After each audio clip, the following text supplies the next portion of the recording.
Bismillahirrahmanirrahim. Assalamualaikum warahmatullahi wabarakatuh.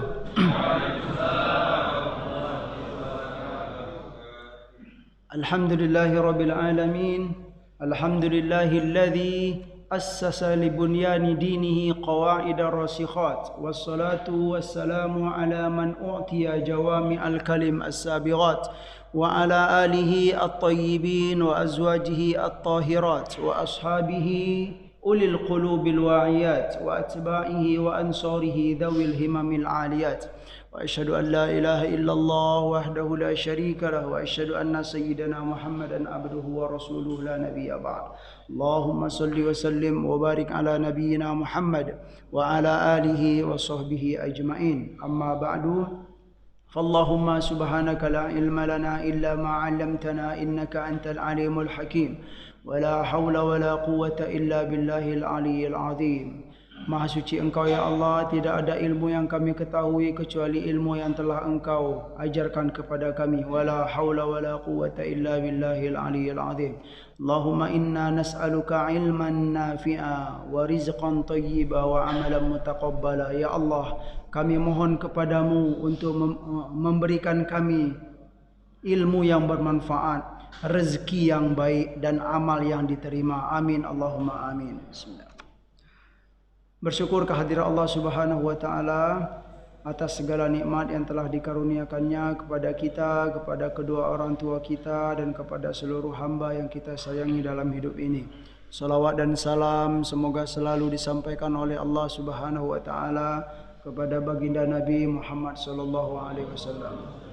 Yang kami hormati seluruh hadirin, hadirat, muslimin, muslimat yang hadir di majelis ini, para orang tua kami, para guru, para ustadz yang sempat hadir di kesempatan yang mulia ini.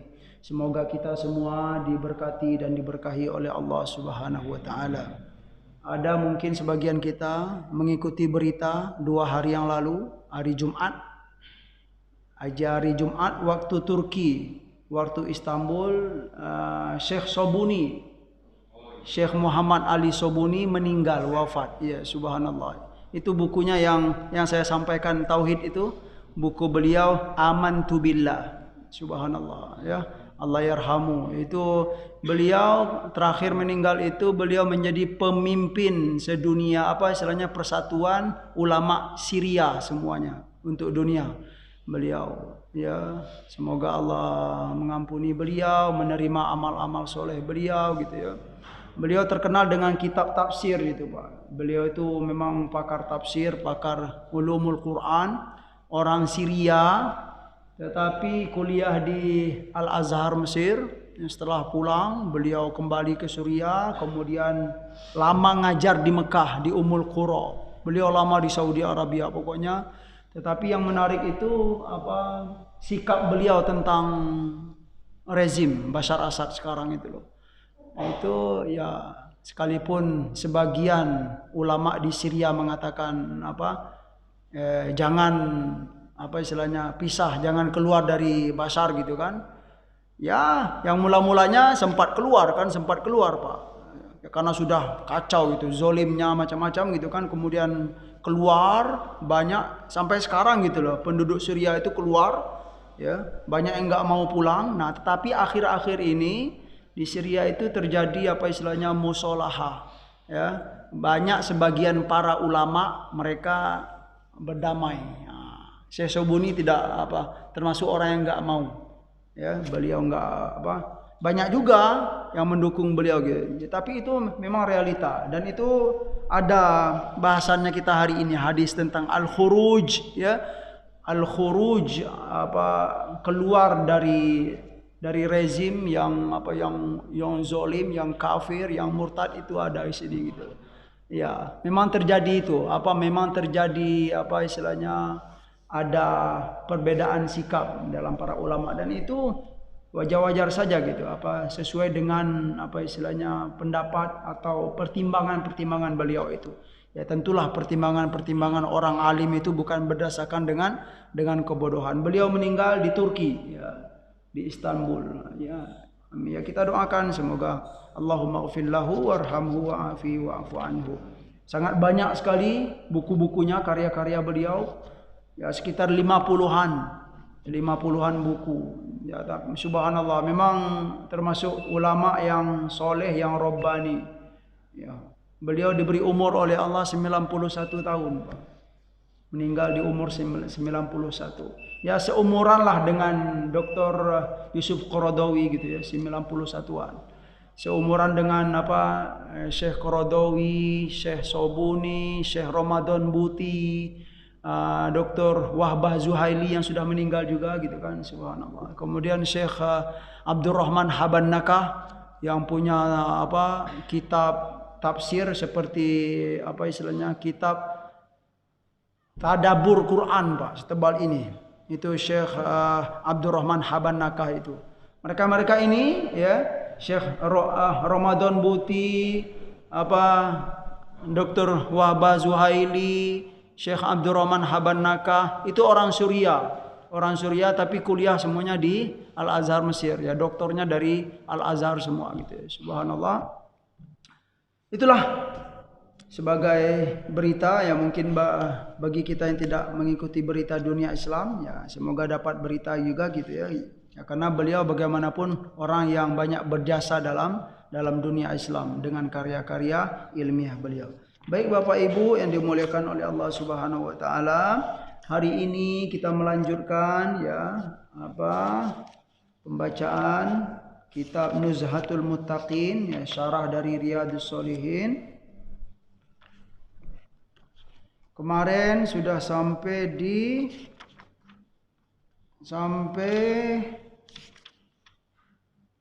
tentang Sayyidina Umar ya. Sayyidina Umar pernah dibilang enggak adil juga. Kemudian kamu baginda itu membagi tidak sesuai dengan hak yang kami istilahnya ya, tidak sesuai dengan takaran hak kami gitu. Enggak banyak ngasih kepada orang.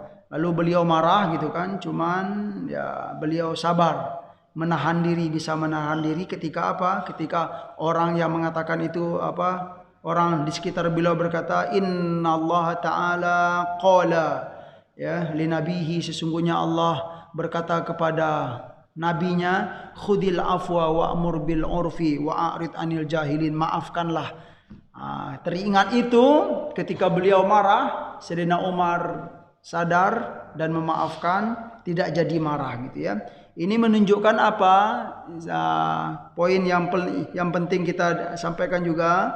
Sayyidina Umar ketika itu menjadi khalifah, seorang pemimpin. Ada poin yang penting, ala kulli mas'ulin wa hakimin alla yataraddada fir ruju'i ilal haqqi was shawabi.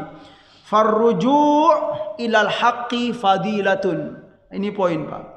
Ya, semestinya bagi seorang pemimpin atau seorang yang memegang keputusan atau seorang pemimpin hakim, alla yataraddada fir ruju'i ilal haqqi, jangan ragu-ragu, jangan sungkan-sungkan fir ruju' ilal haqqi, untuk kembali ke jalan yang benar kalau memang sudah melenceng. Ini pesan yang sangat menarik gitu, yang penting bagi seorang pemimpin. Ya, kalau memang kita misalnya kan, saya misalnya seorang pemimpin kemudian sudah mulai melenceng dikit, ditegur oleh kaum muslimin, oleh para ulama, jangan sungkan-sungkan. Allah yataraddad fir ruju' ilal haqqi, jangan ragu-ragu untuk kembali ke ilal haqqi, ke jalan yang benar ya. Kena was-shawab ya, ilal haqqi was-shawab. Jangan ragu-ragu untuk kembali ke jalan yang benar. Kenapa? Farruju' ilal haqqi fadilatun. Karena maunya kita kembali ke jalan yang benar ya, sudah mulai melencer kemudian kita mau kembali, itu fadilatun. Sebuah keutamaan sekali gitu, kemuliaan. Kalau kita mau kembali gitu loh. Ya, jangan sampai meneruskan gitu ya kan. Setelah ditegur, setelah diberi nasihat malah meneruskan. Berarti kita jauh dari fadilah. Itu poin yang penting dari hadis yang sudah kita bacakan. Baiklah, hadis baru, وعن ابن مسعود رضي الله عنه أن رسول الله صلى الله عليه وسلم قال إنها ستكون بعدي أثرة وأمور تنكرونها قالوا يا رسول الله فما تأمرنا تؤدون الحق الذي عليكم وتسألون الله الذي لكم muttafaqun alaih, ya, Bukhari wa Muslim, kemudian ditambah dengan Ahmad. Dari Ibnu Mas'ud, ya, radhiyallahu anhu, bahwa Rasulullah sallallahu alaihi wasallam pernah bersabda, "Innaha satakunu ba'di atharatun wa umurun tunkirunaha." Ya, apa kata Nabi? Suatu saat nanti akan terjadi setelah masaku, kata Nabi sallallahu alaihi wasallam, atharatun, ya, atharatun wa umurun tunkirunaha. Atharatun itu maknanya adalah al-infirad bisyai' amman lahu fihi haq. Ya. Al-infirad bisyai' amman lahu fihi haqqun. Mendahulukan atau mengistimewakan sesuatu, ya, dari orang yang punya hak terhadap sesuatu tersebut. Nah, kita misalnya si A dia kurang layak, kemudian kita pilih gitu loh. Itu dia. Sedangkan masih ada yang berhak. Itu dia. Atharotun. Ini akan pasti terjadi, kata Nabi sallallahu alaihi wasallam. Wa umurun tungkirunaha, dan perkara-perkara dalam kehidupan kalian setelah aku nanti, kata Nabi, tungkirunaha. Kalian mengingkarinya gitu. Artinya kalian enggak menerimanya, tetapi itu kalian lihat dalam kehidupan kalian. Itu akan terjadi, kata Nabi sallallahu alaihi wasallam. Lalu para sahabat bertanya, lalu bagaimana kira-kira Nabi? Apa perintah baginda untuk kami kalau kami menemukan hal itu nanti, gitu kan? Apa kata Nabi? Tu'addunal aman, tu'addunal haqqa alaikum wa tas'alunallaha alladzi lakum.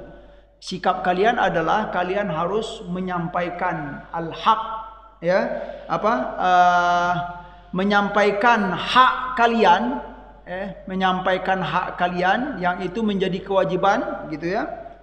Kemudian watas'alunallaha alladzi lakum, dan kalian memohon kepada Allah apa yang menjadi hak kalian, ya. Tu'adduna maknahu tu'tunal haqqa. Nah, ini dia. Makna tu'addu itu adalah tu'tuna. Kalian memberi hak, ya, tu'tunal haq. Ya, hak itu hak gitu loh. Apa yang bisa yang layak untuk dimiliki, itulah hak, ya. Kalian harus memberikan. Kalau ada orang yang punya hak, sampaikan. Itu dia tu'adunal haq. Ya, seperti itulah. Seperti tu'adunal amanah gitu loh. Kalau ada pesan seseorang, ya, beliau ini berpesan untuk disampaikan, berarti itu merupakan amanah, sampaikanlah. Itu dia tu'addunal haqqa, ya. Afadal hadis, ya. Afadal hadis, hadis ini memberikan kita pelajaran. Yang pertama, as-sabru 'alal maqdur waridho bil qada, ya. Waridho bil qada hulwihi wa murrihi. Poin yang pertama dari hadis ini, kita dianjurkan untuk bersabar terhadap apa-apa yang telah ditakdirkan oleh Allah Subhanahu wa taala. Ya, waridho bil qada, dan ridho terhadap qada Allah, baik itu manis maupun pahit. Sabar terhadap apa yang ditetapkan oleh Allah Subhanahu wa taala. Maksudnya di sini, kalau dalam hadis ini, ya, setelah zaman Rasulullah sallallahu alaihi wasallam kita akan menemukan perkara-perkara ini, kata Nabi. Yang pertama apa? Al-athara, ya. Memberi hak kepada orang yang tidak layak menerima hak tersebut. Nah, itu dia.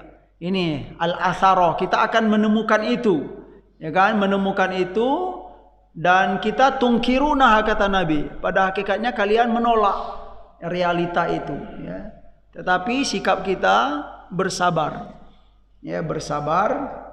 Kemudian at-taslim limuradil rabbil alim al hakim, ya. Berserah diri kepada Allah Subhanahu wa taala, berserah diri kepada ketetapan atau maksud muradi keinginan Allah Subhanahu wa taala. Berikutnya al-hathu 'ala sam'i wat tha'ah. Ini dalam kitab ini disampaikan al-hassu 'ala sam'i wat tha'ah, anjuran atau ya dorongan untuk mendengar dan taat. Wa in kanal mutawalli dzaliman asufan. Apa ini taat kepada pemimpin. Ini bahasan taat kepada pemimpin, Pak. Sekalipun yang memimpin itu apa? Zaliman asufan. Apa? Dia zalim yang bersangatan sekali gitu loh. Nah, ini kalau kita lihat terus kita lanjutkan sedikit. Fayu'ta haqqahu bit-ta'ah wa la yukhraju alaihi wa la yukhla'u, gitu ya. Kalau ada pemimpin yang zalim, kita memberikan haknya pemimpin itu apa, Pak? Untuk ditaati dulu, itu dia. Fayu'ta haqqahu minat ta'ah wa la yukhraju alaihi wa la yukhla'u. Ya, dan kita dianjurkan untuk tidak keluar atau untuk tidak membangkang gitu loh. Tetapi kalau ini ya kita lihat dalam penjelasan ya, kesimpulan dari para ulama ya yang pertama bagaimana hukum ya keluar dari pemimpin yang apa? Yang adil ya, pemimpin yang beriman dan adil. Ya, hukumnya keluar ini enggak boleh. Ya, keluar itu maksud khuruj itu adalah memisahkan diri. Artinya saya enggak anggap dia gitu loh. Yang pertama, kalau pemimpin itu muslim dan beriman kepada Allah dan adil, ini tidak boleh kita memisahkan diri. Ya. Yang kedua, bagaimana kalau pemimpin itu kafirun murtadun? Ada bahasannya kafir murtad gitu ya. Atau memang kafirnya tulen, kemudian istilahnya menekan rakyat, atau dia murtad. Nah, bagaimana kalau ada pemimpin dia semulanya muslim kemudian dia murtad, ya? Dalam bahasan fikihnya boleh keluar. Artinya kita boleh memisahkan kalau begini keadaannya. Nah, perkaranya begini, Pak. Bagaimana kalau ada pemimpin yang mukmin tapi dia zalim? Nah, ini dia. Mukmin dia zalim, ya. Dari banyak penjelasan ya dalam bahasan fikih gitu ya. Kebanyakan para ulama ya kita menemukan ya ini ya realita ya saya menyampaikan gitu ya. Kalau dia beriman kemudian sekalipun dia zalim ya, kita dianjurkan untuk taat. Ya, tapi perlu juga ini tadi yang saya sampaikan ya. Banyak juga para ulama ya, kalau memang kezaliman itu sudah nyata gitu loh, kita diperbolehkan. Ya, diperbolehkan untuk keluar ya. Berarti ada apa? Ada apa Bapak Ibu? Ada dua. Nah, gitu loh. Ya. Boleh memisahkan ya. Ada yang memisahkan diri, ada yang tetap. Nah, gitu loh. Kita mau pilih mana? Mungkin dengan diskusi nanti gitu ya. Ya, yang jelas itu yang kita lihat. Ya, termasuk tadi siapa? Kelompok Dr. Muhammad Ali Sobuni gitu kan, tentang Bashar Assad ya, keadaan dengan Bashar Assad itu ya, beliau termasuk orang yang tidak mau lagi kembali gitulah nggak mau rujuk lagi, artinya sudah menetapkan al-khuruj anil hakim karena si Bashar dia beriman atau tidak, muslim atau tidak, ya muslim gitu, tapi itu sudah dianggap dia berbuat kezaliman. Sudah berapa ribu gitu kan. Berapa ribu rakyat Suriah yang meninggal, kemudian berapa juta rakyat Syria itu meninggalkan rumahnya di Syria itu istilahnya mencar kemana-mana itu kan. Itu kan bukan sesuatu yang gampang, Pak. Coba kita bayangkan kalau kita sekarang gitu kan. Kita punya aset di Indonesia gitu kan, punya rumah, punya tanah. Kemudian kita terpaksa dengan paksaan yang bagaimana keadaan gitu kan untuk meninggalkan kampung kita ini pergi ke negara-negara lain ngemis gitu loh, Pak. Bagaimana itu, Pak? Yang laki-laki iyalah, terus bagaimana kalau anak-anak gadis mereka? Ya Allah, sedih sekali.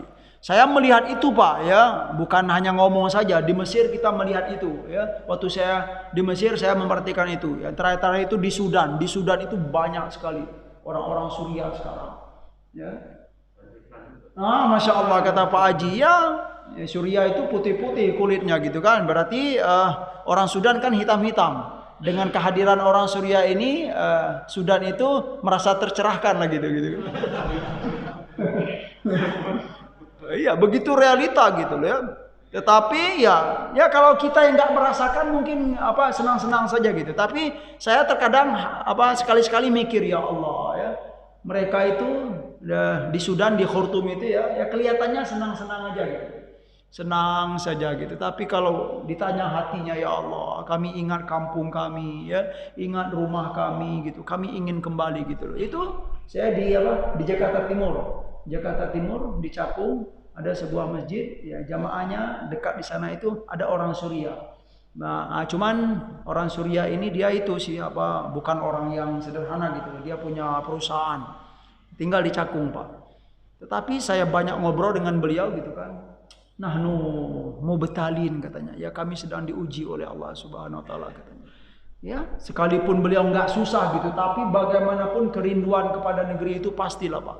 Ya, yang mana sampai sekarang orang tuanya masih di Syria sana, tetapi dia ya karena masih muda. Kalau para orang tua kan nggak bisa kemana-mana lagi gitu ya, sebaiknya di kampung aja. Tapi dia sekalipun beliau berada gitu kan, tetapi kerinduan, merasa sedih sekali meninggalkan kampung. Itu realita Bapak Ibu. Nah, bagaimana itu gitu kan?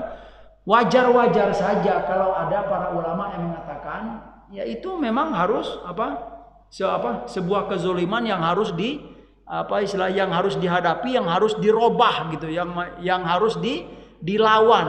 Nah, sekalipun ada juga sebagian ulama mengatakan ya kita harus sabar. Nah, jangan melawan. Kenapa? Karena dia adalah mukmin. Nah, itu dia. Mau pilih yang mana Bapak Ibu? Ya silakan gitu loh. Ya, yang jelas saya menyampaikan gitu ya. Saya nggak mau juga memaksakan atau bagaimana. Ya, yang jelas kalau kita bawa ke negeri kita, tentu kita melihat maslahat-maslahatnya bagaimana gitu ya kan. Pikirkan tentang maslahat dan mudarat ke depan gitu. Itu perlu kita pikirkan gitu kan, keadaan kita, kemudian keadaan keluarga kita, keadaan anak cucu kita itu perlu diperhatikan sebelum terjadi ya, sesuatu yang memang ya tidak baik lah seperti yang ada di Timur Tengah tadi gitu ya. Selanjutnya hadis berikutnya, wa an Abi Yahya Usaid bin Hudayr radhiyallahu anhu ya, anna rajulan minal ansari qala ya Rasulullah ala tasta'milni kama sta'malta fulanan faqala innakum satalqawna ba'di atharatan fasbiru hatta talqawni 'alal haudi. Dari Abu Yahya bin Usaid ya, Abu Yahya Usaid bin Hudair radhiyallahu anhu, beliau menyampaikan bahwa ada seorang laki-laki dari Ansor berkata kepada Nabi sallallahu alaihi wasallam. Seorang laki-laki dari kaum Ansor berkata kepada Rasulullah, apa kata dia? Ya Rasulullah, ala tasta'milni kama sta'malta fulan. Wahai Nabi, tidakkah baginda menggunakan saya gitu, seperti baginda menggunakan si fulan gitu. Arti menggunakan itu dalam maknanya tastamilni ay tusayyiruni amilan. Nah, jadi ada seorang laki-laki dari kaum Ansor berkata kepada Nabi, Nabi, wahai Rasulullah, tidakkah baginda punya niat atau ingin menjadikan saya sebagai karyawan? Nah, itu loh. Atau sebagai atau staff lah, atau sebagai apalagi Pak, sebagai pekerja gitu. Jadi dia minta dijadikan gitu loh Pak. Tidak beliau minta dijadikan sebagai karyawan atau petugas dari Nabi Shallallahu Alaihi Wasallam. Dia melihat sebagaimana Nabi menunjuk orang-orang yang ditunjuk oleh Nabi sebagai ya pekerja ya, pekerja, kemudian karyawan atau apa lagi? Petugas atau pegawai lah kalau bahasanya gitu. Nah, ya. Bisa dipahami Pak ya? Ya bisa dipahami. Atau orang yang menempati sebuah posisi lah gitu. Nabi nunjuk seseorang, kamu di sini, kamu di sini. Nah, jadi kaum seorang laki-laki dari Ansor ini melihat, wahai Nabi, tidakkah baginda menjadikan aku seperti baginda menjadikan orang-orang yang engkau pilih itu gitu, nunjuk sebagai tugas ini gitu kan? Kata Nabi SAW, faqala innakum satalqawna ba'di atharatan. Ya. Setelah masaku nanti, kata Nabi SAW, kalian akan menemukan atharatan. Atharatan tadi apa Pak? Mengistimewakan sesuatu dari orang yang lebih berhak untuk sesuatu tersebut. Nah, itu atharatan. Kamu akan menemukan itu nanti, kata Nabi SAW. Fasbiru hatta talqauni alal haudi, gitu kan. Kalau kamu menemukan hal itu ya, realita itu, maka bersabarlah kata Nabi sampai kalian berjumpa denganku alal haudi, di telaga nanti di akhirat. Artinya sabar sampai ke akhirat gitu loh. Ya, ada pelajaran ya tentang asarotan ini Bapak Ibu ya. Memang tidak baik kita kalau menunjuk seseorang yang tidak layak untuk berada di posisi itu. Ya kalau kaji manajemennya apa itu Pak? Ya profesional gitu Pak ya. Mana yang cocok gitu ya kan? Ya. Saya misalnya ya kuliah bidang agama, kemudian ditunjuk oleh seseorang bidang pertanian misalnya. Hati-hati gitu, nanti salah kasih pupuk misalnya kan. Macam-macam. Iya, karena memang bukan bidang kita gitu loh. Yang afdol itu memang sesuai gitu ya. Mana bidang kita, berikanlah. Mana dia layak, tempatkanlah. Nah, itu dia. Karena dalam hadis Baihaqi ya, kita teringat apa kata Nabi SAW, man istamala amilan minal muslimina wa huwa ya'lamu anna fihim aula bidzalika minhu wa a'lamu bi kitabillahi wa sunnati nabiyhi faqad khanallaha wa rasulahu wa jami'al muslimin. Ini hadis bagus ya tentang menempatkan itu. Apa kata Nabi? Barang siapa istamala amilan minal muslimin, barang siapa yang menunjuk sebagai petugas atau karyawan dari orang muslimin, dia menunjuk wa huwa ya'lamu anna fihim ya aula bidzalika minhu wa a'lamu bi kitabillahi wa sunnati nabiyhi, sedangkan dia mengetahui ya, misalnya saya menunjuk si A nih, tetapi saya mengetahui bahwa di sekitar si A itu selain si A ini ada orang yang lebih layak, lebih berhak, lebih paham dengan kitab Allah dan sunnah Nabi. Nah, itu loh. Ya khususnya di sini untuk bidang agama lah, atau lebih dekat dengan kesolehan, itu dia Pak ya. Ada orang yang lebih layak ya selain dari si A ini, dan saya mengetahui itu. Saya mengetahui ada orang yang lebih layak untuk selain si A ini, tetapi saya tetap milih si A. Apa kata Nabi SAW? Faqad khanallaha wa rasulahu wa jami'al muslimin. Ya. Sungguh dia telah mengkhianati Allah dan Rasulnya dan kaum muslimin. Orang yang lebih paham akan kitab Allah dan sunnah Rasulullah SAW. Artinya sederhana. Ya, menempatkan sesuatu di tempatnya itu memang dianjurkan, ya kan? Kalau menurut kami bukan hanya dalam agama Islam tentu ya Pak ya. Dalam agama-agama lain pun kalau kita bicara tentang ya profesional gitu ya, tentu dianjurkan, sangat layak sekali gitu. Coba kalau ada orang yang bergelut di bidang itu misalnya, di bidang apa contohnya Pak ya? Di bidang ya yang susah-susah itu loh, kimia misalnya gitu kan. Kemudian diserahkan misalnya kan hadis gitu kan, bahasan hadis gitu lah kan, ya kewalahan lah gitu ya, ilmu hadis atau ilmu tafsir ya, karena memang tidak bidangnya. Nah, juga dikuatkan dengan perkataan dari Sayyidina Umar. Sayyidina Umar memahami dari apa yang disampaikan oleh Rasulullah SAW. Apa kata Sayyidina Umar? manistamala rojulan, ya, rojulan, manistamala rojulan, ya, lima waddatin aw liqarabatin la yastamiluhu illa lidzalika faqad khana Allah wa rasulahu wal mu'minin. Ini Sayyidina Umar mengambil dari apa yang disampaikan oleh Rasulullah sallallahu alaihi wasallam. Dalam riwayat ini dikatakan, barang siapa yang menjadikan seseorang pekerja atau menunjuk seseorang untuk berada di suatu pekerjaan, ya, lima waddatin aw liqarabatin, ya, karena rasa kasih sayang saja atau karena kekerabatan, ya, kekerabatan, la yastamiluhu illa lidzalika, dia menunjuk seseorang itu bukan ke kecuali hanya karena itu saja, bukan karena yang lain. Karena apa?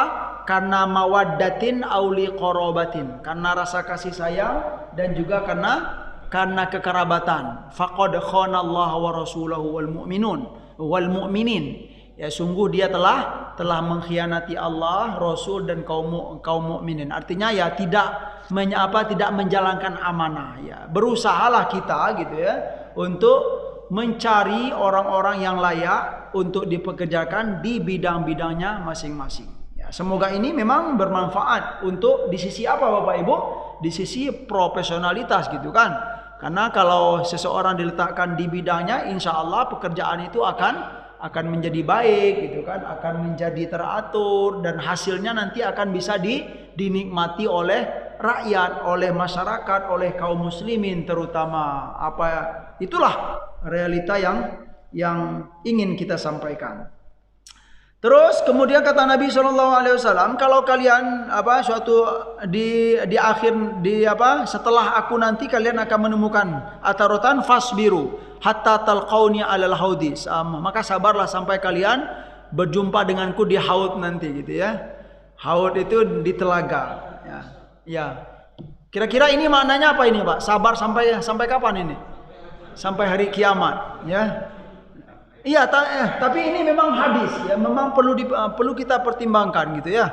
Sabar artinya kita tidak keluar gitu ya. Ya, sekalipun ada sebagian ulama yang bersikap, ya, kalau memang itu sebuah kezoliman kita boleh ya, boleh saja untuk ya keluar gitu loh. Artinya memisahkan diri gitu loh.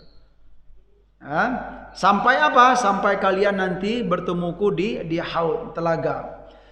Maknanya al-haud al-mawrudul ladzi khussa bihi nabiyuna Muhammadun fil jannati, ya.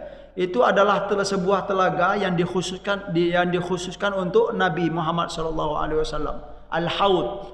Haud itu adalah telaga yang mana airnya sangat jenis sekali. Dalam sebuah riwayat itu dia lebih abyadu minal laban wa ahla minal asal, ya.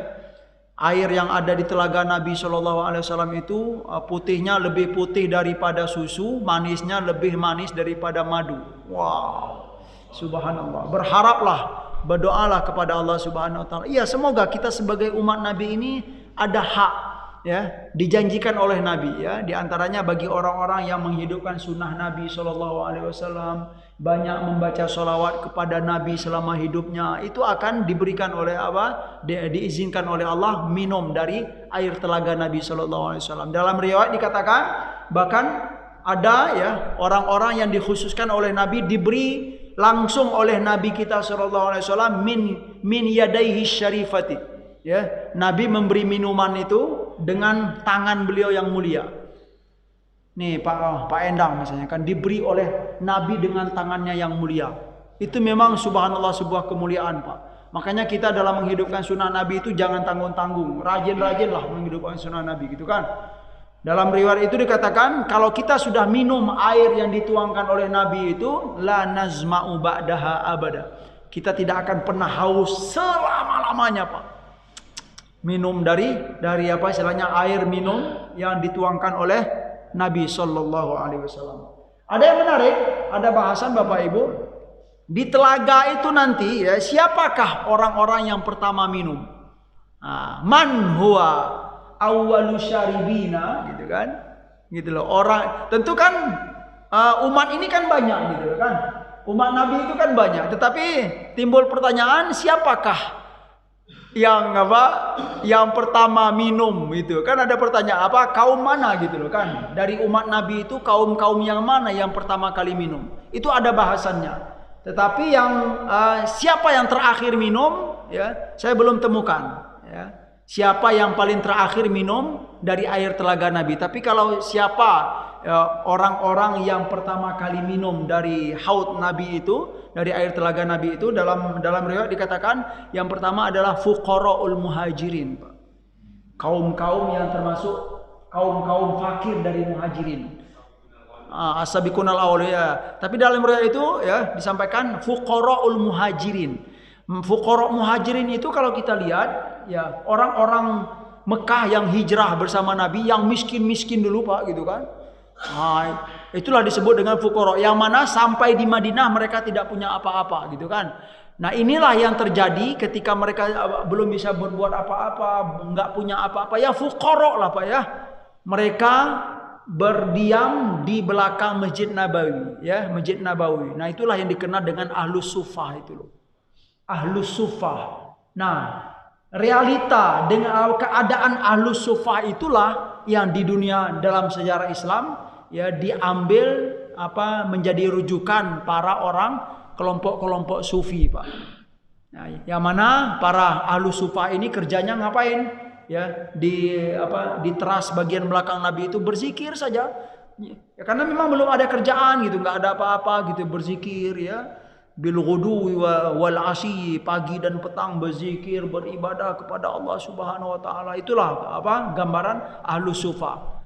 Nabi marahkah dengan keadaan mereka begitu? Sungguh Nabi tidak marah. Bahkan Nabi diperintahkan oleh Allah Subhanahu wa taala, pergauli mereka dengan pergaulan yang baik, muliakan mereka gitu kan, santuni mereka, layani mereka dengan perbuatan yang baik. Jangan usir mereka. Ya, jangan usir mereka, jangan sakiti mereka. Bahkan Nabi dia diperintahkan untuk dekat selalu dengan mereka. Itu disampaikan dalam surat Al-An'am, Pak. Wala tatrudil ladina yad'una rabbahum bil ghadati wal asyi, gitu kan. Wahai Muhammad, jangan kamu menjauh atau jangan kamu tatrud, jangan kamu usir ya kaum-kaum yang berzikir kepada Allah di pagi hari dan di petang hari itu ya. Artinya apa? Itulah gambaran ya fuqaraul muhajirin. Kalau kaum fuqara tentulah, Pak, ya pakaiannya lusuh-lusuh, kemudian ya istilahnya penampilan rambut semuanya ya kusam-kusam. Tapi begitu ya, sekalipun penampilannya buruk, hati mereka itu mukhlis, bersih, ya nggak punya rasa dengki, ya hati itu bersih. Itulah kemuliaan. Yang pertama adalah fuqara muhajirin, yang kedua, yang kedua dalam riwayat itu adalah ahlul Yaman, Pak. Nah, ini menjadi istilahnya kemuliaan, karomah bagi ahlul Yaman. Dalam hadis yang sahih itu dikatakan bahwa di haud itu ketika sedang berada di haud ya, ini kata Nabi SAW, la bi uqri haudi adudun nas li ahlil Yaman adribu bi asaya hatta yarfaddu alaihim. Itu dia. Ketika aku berada di telaga ya, kemudian aku menghalau, Pak, dari sekian banyak umat ya, dari sekian banyak umat aku menghalau umat-umat yang lain demi demi untuk mempersilakan ahlu Yaman. Wah, ini menjadi realita loh, Pak, ya Ibu, kemuliaan sekali bagi ahlu Yaman. Kenapa sih gitu kan? Ahlu Yaman ini dalam hadis itu diistimewakan oleh Nabi, dimuliakan oleh Nabi. Jawabannya dalam penjelasan banyak riwayat dikatakan karena ahlu Yaman itu di mula-mula awal Islam ya, di mula-mula dakwah Islam baik di Mekah maupun di Madinah, mereka banyak berperan, banyak menyumbangkan, sumbangsi mereka kepada Islam itu sangat banyak sekali gitu, Pak. Perlu kita ingat gitu dalam surat An-Nasr, idza jaa nasrullahi wal fath wa ra'aitan nasa yadkhuluna fi dinillahi afwaja ya. Idza jaa nasrullahi wal fath, ya, apabila telah datang pertolongan dari Allah dan kemenangan dari Allah. Terus apa lagi? Idza jaa nasrullahi wal fath wa ra'aitan nasa yadkhuluna fi dinillahi afwaja. Kamu akan melihat orang berbondong-bondong masuk ke mana? Ke agama Allah. Masuk Islam itu berbondong-bondong afwaja. Di antara makna yang berbondong-bondong masuk Islam itu siapa, Pak? Ahlu Yaman, ya, ahlu Yaman, orang-orang dari Yaman ini. Memang begitu. Nabi banyak terbantu dengan mereka di awal-awal Islam dahulu. Jadi wajar saja Rasulullah SAW mengapa istilahnya memuliakan mereka gitu ya. Tentu ini terus kalau ada yang bertanya kok begitu gitu ya. Ya wajar saja lah Pak ya. Kenapa tidak orang Melayu misalnya gitu ya? Karena memang karena kita belum ditakdirkan tidak ditakdirkan oleh Allah hadir di saat Nabi berdakwah di awal-awal, itu saja, sederhana. Ya, dan itu memang perlu kita akui, ini merupakan sebuah keutamaan bagi suatu kaum yang telah dimuliakan oleh Rasulullah Shallallahu Alaihi Wasallam. Itu al-haud. Ya. Itu maknanya tadi. Alhamdulillah. Yang terakhir, alhamdulillah kita sudah sampai hadis yang terakhir tentang sabar ini. Ya, insya Allah berikutnya kita tentang apa? Jujur, as-siddiqu. Terakhir ya tentang sabar. Wa an Abi Ibrahim, ya, Ibrahim Abdillah bin Ubay bin Abi Aufa, anna Rasulullah sallallahu alaihi wasallam fi ba'di ayyamihi allati laqiya fiha al-adu intazara hatta idza malat asy-syamsu qama fihim faqala. Suatu hari Rasulullah sallallahu alaihi wasallam di hari-harinya, di mana di hari tersebut beliau bertemu dengan musuh, ya. Beliau membiasakan untuk menunggu hatta idza malatis syamsu qama fihim, ya. Kalau mau berjumpa musuh itu, mau perang ini Pak ya. Nabi itu di berbagai momen atau kesempatan ketika mau perang, Nabi itu sengaja menunggu waktu setelah zuhur, Pak. Ya, hatta idza malati syamsu qama fihim. Setelah zawal, ya, zuhur mulai apa istilahnya jam 12 masuk ke 3 siang itu Pak ya. Nabi baru mulai berdiri di depan para pasukan. Faqala, beliau berkata, ya ayuhan nas la tatamannau liqa'al adu. Wahai manusia sekalian, para sahabatku sekalian, jangan kalian, subhanallah,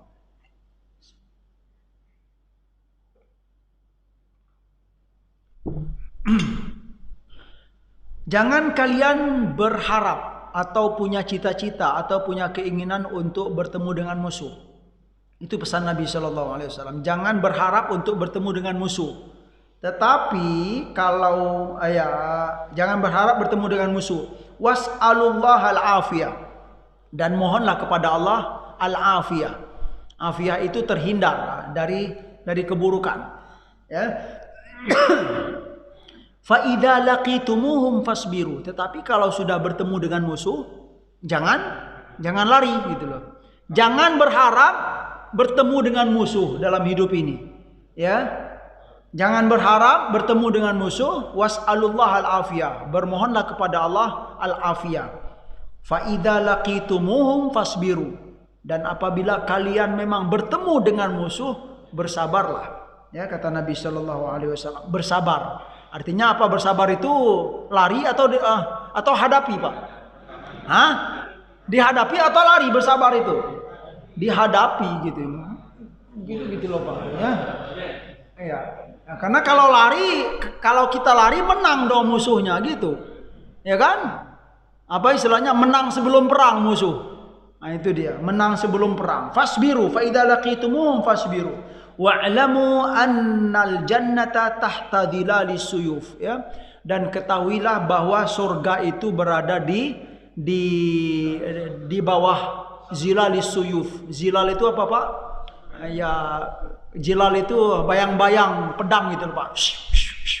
Nah, gitu maknanya. Artinya ya nanti kita jelaskan penjelasan dari para ulama. Tsumma qala Nabi sallallahu alaihi wasallam, kemudian beliau berkata dan berdoa di sini, Allahumma munzilal kitab wa mujriyas sahab Wahazimal ahzab ihzimhum wansurna alaihim. Itu doa Nabi ketika mau menghadapi musuh. Beliau berpesan itu tadi, kemudian beliau membaca doa, Allahumma munzilal kitab, ya Allah yang maha menurunkan kitab Al-Quran, wa mujriyas sahab, yang maha menjalankan awan-awan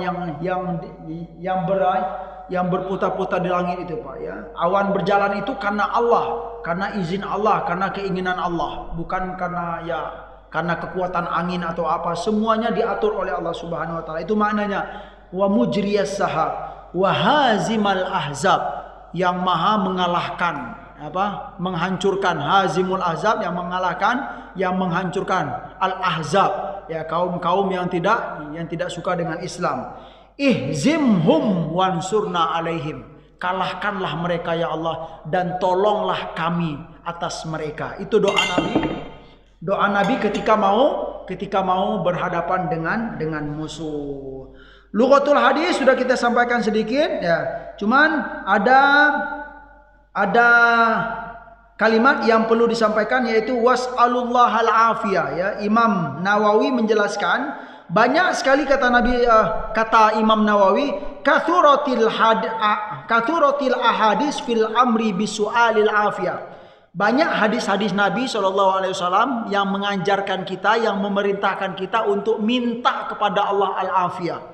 Al-afiyah itu kesehatan lahir dan batin, Pak. Di sini disebutkan, ya, wahia minal alfadil mutanawalah lidaf'i jami'il afati fil badan fi zahiri wal batini, ya, fi dini wad dunya wal akhirah. Itu makna al-afiyah. Ya, makna afiyah itu adalah kesehatan badan lahir dan batin, ya Pak, ya, jasad dan perasaan, ya kan. Jasad dan hati itu sehat, mintalah kepada Allah Subhanahu wa taala, ya, dianjurkan banyak sekali. Kemudian sehat secara din, fid dini wad dunya wal akhirah. Sehat secara urusan agama, sehat secara urusan dunia, dan sehat juga secara urusan di akhirat. Itu makna al-afiyah. Wa'lamu annal jannata tahta dhilali suyuf. Maknanya apa ini? Ketahuilah bahwa surga itu di bawah bayang-bayang pedang. Imam Qurtubi mengatakan, hada minal kalamin nafisil badi' alladhi jama'a durubal balaghah ma'a jazalatil lafzi wa adubatihi wa husni isti'aratihi wa shumulil ma'anil kathirah ma'al alfadil maqbula al-wajiza bihaithu ya'jizul fusuha al-lusun al-bulagha an iradi mithlihi. Ini penjelasannya adalah bahwa kalimat ini adalah kalimat yang sangat berharga sekali, yang dalam maknanya, yang kalimat perumpamaan yang sangat yang memiliki banyak makna yang tinggi, ya, begitulah maksudnya. Wa ayyatu fa innahu istufida minhu ma'a wajazatihi al-haddu 'alal jihad wal ikhbar bi thawabi alaihi wal haddu ala muqarabatil adu wastimali suyuf wal i'timad alaiha. Nah, ini dia makna sebenarnya apa, yang pelajaran yang bisa kita petik dari kalimat bahwa surga itu adalah berada di bawah bayang-bayang pedang adalah ini anjuran atau anjuran atau dorongan alal jihad, terhadap jihad fi sabilillah, wal ikhbar bithawabi alaihi, dan informasi atau pemberitahuan terhadap pahala kalau kita berjihad ini, gitu ya. Ini perlu kita sampaikan lagi nih. Jangan langsung kita jangan terbiasa Bapak Ibu kalau dalam Islam kalau ngomong masalah jihad langsung terbayang gitu kan. Wah, ini jelek ajaran Islam ini. Wah, gitu.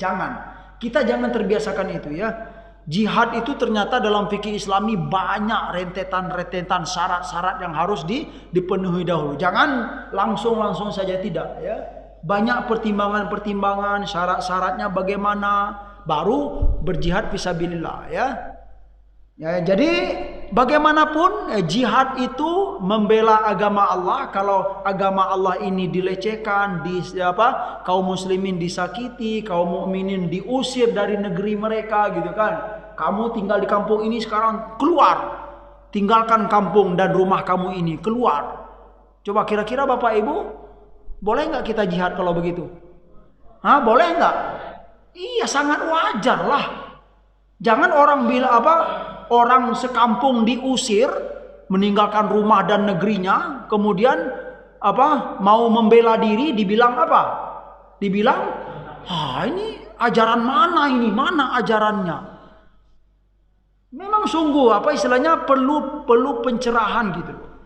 Mungkin kalau untuk secara berjamaah mungkin gambarannya masih umum. Kita kaitkan kepada diri kita misalnya gitu kan. Kita sudah susah-susah beli rumah misalnya gitu kan ya, cicil atau apalah gitu. Setelah lunas, besoknya ada orang ngaku ini rumah saya. Gimana itu Pak kira-kira Pak? Hah? Iya silakan Pak gitu. Iya Pak, saya sudah nyicil selama 20 tahun. Pagi ini Bapak bilang rumah ini milik Bapak, silakan gitu. Kira-kira gimana itu, bagus nggak Pak? Jangankan secara agama, secara adat saja kita dicela loh. Ya nggak Pak? Tercela nggak kita? Tercela, mana kejantanan Bapak gitu loh. Mungkin ibunya bilang gitu, Bapak ini jantan atau tidak Pak gitu loh. Kok? Iya. Itu contoh sederhana, perkara-perkara bela diri ini penting gitu loh Pak. Contoh lagi, ada anak gadis kita misalnya, atau ibu kita, ya kan, diganggu oleh orang di jalan. Akhirnya gimana Pak? Silakan Pak, lanjutkan gitu loh. Lanjutkan Pak gitu. Wah, ini orang yang bilang lanjutkan itu, jangankan secara agama, secara adat dia nggak ada harga diri, ya kan?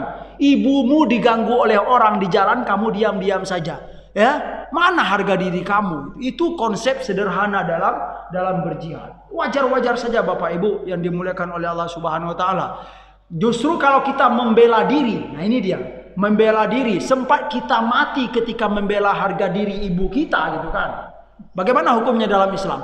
Kita mati mulia. Ya, mati mulia, mati secara terhormat, ya.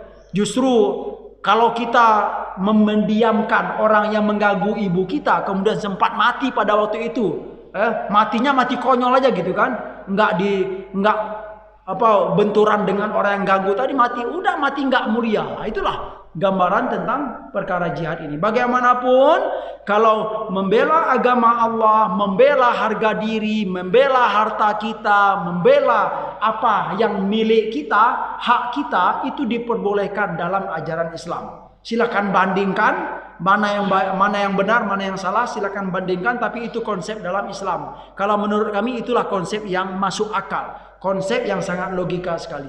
Terima kasih, alhamdulillah sudah selesai bab tentang sabar. Banyak sekali hadisnya sudah kita baca. Insyaallah pertemuan yang berikutnya kita lanjutkan bab tentang as-sidqu, ya, jujur. Bagaimana sikap jujur dalam Islam, dalam Al-Quran, dalam hadis Rasulullah SAW.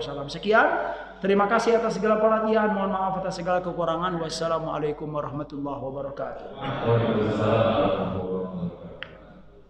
Bapak silakan yang mau bertanya. Ya, Masya Allah Pak. Assalamualaikum warahmatullahi wabarakatuh. Waalaikumsalam warahmatullahi wabarakatuh. Mengenai pemimpin, kebijakan pemimpin tadi disampaikan bahwa kalaupun seorang pemimpin itu zalim, maka ikutilah. Ya.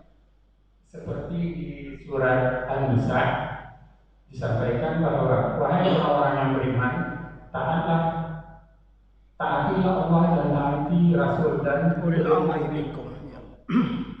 Nah, di sini ada satu pendapat dari seorang ahli hukum menyatakan bahwa taati Allah dan taatilah Rasul itu adalah suatu kewajiban.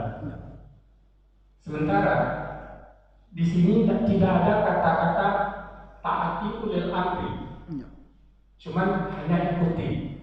Kalaupun ulil amri itu tidak benar dengan kebijakannya, itu berarti kita tidak wajib untuk mengikuti. Sementara apa yang Pak Ustadz sampaikan tadi, bahwa kita harus tetap ikut. Nah, kemudian di satu sisi lain, apakah yang dimaksud dengan kita keluar di dalam kebijakan itu? Nah, kemudian bagaimana dengan sikap orang-orang ahli yang menentang dengan hal itu? Apakah boleh atau tidak? Sementara Pak Ustadz menyatakan tadi kita harus mengikuti. Yang berikutnya adalah ini. Sesuai dengan kebijakan pemerintah pada saat ini, itu banyak kebijakan menunjuk seorang pemimpin yang kontroversial. Seperti pemimpin yang ditunjuk itu adalah bagaimana yang tidak disukai oleh masyarakat. Banyak. Demikian pesan. Terima kasih. Masya Allah. Pertanyaannya 4 coba Ustaz. Iya. Pertanyaannya 4, kita jawab pelan-pelan Pak. Pelan-pelan, jangan. Satu ya, kalau ada yang lagi nambah. Satu aja dulu ya, ini 4. Ini pertanyaan banyak nih jawabannya. Oke. Ustaz satu dulu Pak Ustaz. Ya. Baik, dalam surah An-Nisa itu jelas sekali, ya ayyuhalladzina amanu atti'ullaha wa atti'ur rasula wa ulil amri minkum, ya kan? Kalau secara bahasa Arab ya kita bisa memahami itu memang dua Pak ya, dua model. Tapi kalau yang biasanya dengan wa itu Pak ya, dengan wa itu waw atof itu yang namanya waw atof itu sudah termasuk taat juga. Jadi sebenarnya atiullaha wa atiur rasul wa ati, dengan adanya wa itu atiu itu sudah ngikut juga dan taati jugalah pemimpin. Itu artinya dengan ada wa.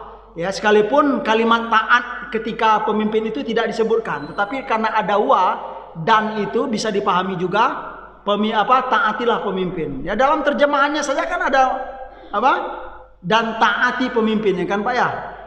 Maknanya dan taati, ya kan?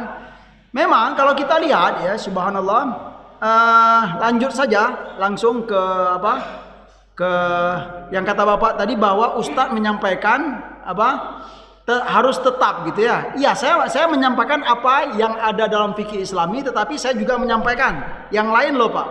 Saya menyampaikan bahwa ada sebagian ulama yang bersikap, ya kan, boleh keluar kalau memang nyata kezulimannya gitu loh Pak. Boleh keluar, ya. Sebagian ulama yang mengatakan gitu loh. Jadi saya pribadi gitu kan, saya nggak mau gitu loh. Sekalipun saya tahu apa yang ada, tetapi saya menyampaikan apa yang ada juga gitu, ya kan? Apa yang ada itu memang dianjurkan untuk bersabar terhadap kezalimannya. Tapi ini pemimpin yang zolim tapi dia beriman. Itu dia sabar terhadap kezalimannya dan berdoa, kemudian ya beri dia hak pemimpin itu untuk ditaati. Kalaupun kita ingin menyampaikan atau membenarkan, sampaikan gitu kan. Istilahnya nasihat atau teguran atau islah, sampaikan gitu lah. Tapi kalau memang tetap juga gitu lah, tetap juga tidak mau menerima, maka bersabarlah. Itu pendapat yang pertama, gitu kan Pak ya. Pendapat yang kedua, ada dalam sejarah Islam ya sampai sekarang ya, para ulama mengatakan boleh ya kita untuk keluar. Makna keluar itu Pak tidak menganggap dia lagi. Itu makna khuruj itu loh. Tidak menganggap lagi, kemudian tidak mau istilahnya wala kepada dia gitu. Artinya ya menganggap dia sebagai pemimpin kita karena memang sudah tidak taat kepada Allah dan Rasul atau sudah karena kezolimannya sudah nyata.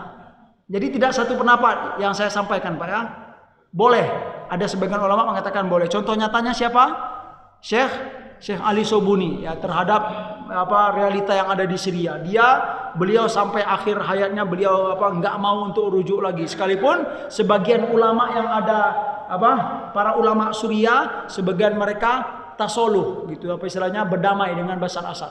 Sebagian ulama yang lain nggak mau karena memang Bashar setelah ditegur, setelah diberi nasihat, dia masih tetap saja, ya kan? Sudah banyak meninggal, masih tetap saja. Baru-baru ini Pak, dia masih ingin mencalonkan diri lagi untuk menjadi menjadi presiden. Orang rakyatnya sudah keluar jutaan orang masih mau nyalon lagi. Mana itu rasa malunya misalnya gitu kan.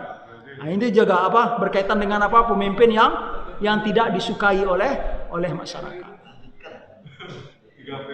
Sudah Pak ya? Sudah Pak? Mungkin itu sebagai apa? Gambarannya gitu Pak ya.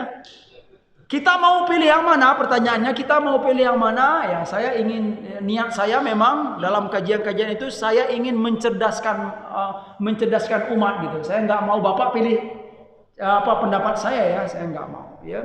Yang jelas apa yang ada dalam kitab, kemudian apa yang telah dipraktekkan oleh para ulama, silakan lihat, silakan pilih, kemudian kita lihat keadaan di negeri kita ini bagaimana. Sekian Pak.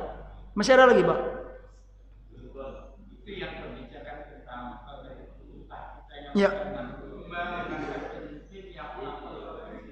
Iya. Ya kalau itu tadi kita melihat tentang profesional ya. Konsep sederhana dalam Islam, Nabi telah mengajarkan, Sayyidina Umar telah menyampaikan, meletakkan seseorang dalam suatu posisi itu letakkanlah sesuai dengan keahlian dan porsinya, ya. Itu dia. Karena kalau kita tidak meletakkan seolah-olah kita tidak menyampaikan amanah, ya kan? Posisi itu kan amanah. Ya Pak ya.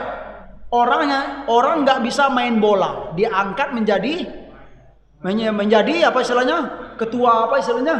Iya, ketua apalah gitu. Olahraga gitu misalnya gitu kan. Orang yang nggak ngerti apa masalah bola misalnya, memang harus profesional. Itu sederhana konsepnya Pak ya. Jadi kalaupun ada memang begitu ya, kita sebagai umat muslim gitu sampaikan nasihat gitu kan, kasih arahan gitu. Ini yang terbaik yang ada, yang telah diajarkan dalam Islam. Begini Nabi, begini Sayyidina Umar, begini para sahabat yang telah melakukan. Mungkin itu saja. Kalau keluar keluar negeri atau keluar makna keluar tadi nggak mau tunduk lagi gitu loh Pak. Itu dia. Tidak menganggap, itu artinya khuruj. Ya, mufarraqah ya, keluar itu berpisah. Ya. Bisa dipahami Bapak Ibu? Ya Pak, masih ada lagi Pak? Itu aja Pak. Yang jelas konsepnya jelas di dalam Islam gitu kan. Dan kalau kita lihat konsep menempatkan sesuatu pada tempatnya itu diterima loh. Ya. Dalam sistem manajemen cocok sekali gitu kan. Cocok sekali di kantor-kantor, di bidang apalah, pertanian, perbankan dan lain-lain itu cocok ya. Ajaran Islam itu cocok sekali gitu. Nggak ada pertentangan gitu lah. Kalaupun ada yang bertentang ya silakan kita sampaikan nasihat dan arahan. Semoga nasihat dan arahan itu akan menimbulkan kebaikan untuk kehidupan ini. Nah itu dia. Sekian. The right man and the right job. Iya betul, the right man. Baik, ini udah jam 6 lewat, jadi tidak ada lagi pertanyaan. Kita tutup kajian ini dengan doa berdoa. Subhanallah. Subhanallah, bihamdihi, asyhadu an la ilaha illa anta, astaghfiruka wa atubu ilaik. Wassalamualaikum warahmatullahi wabarakatuh.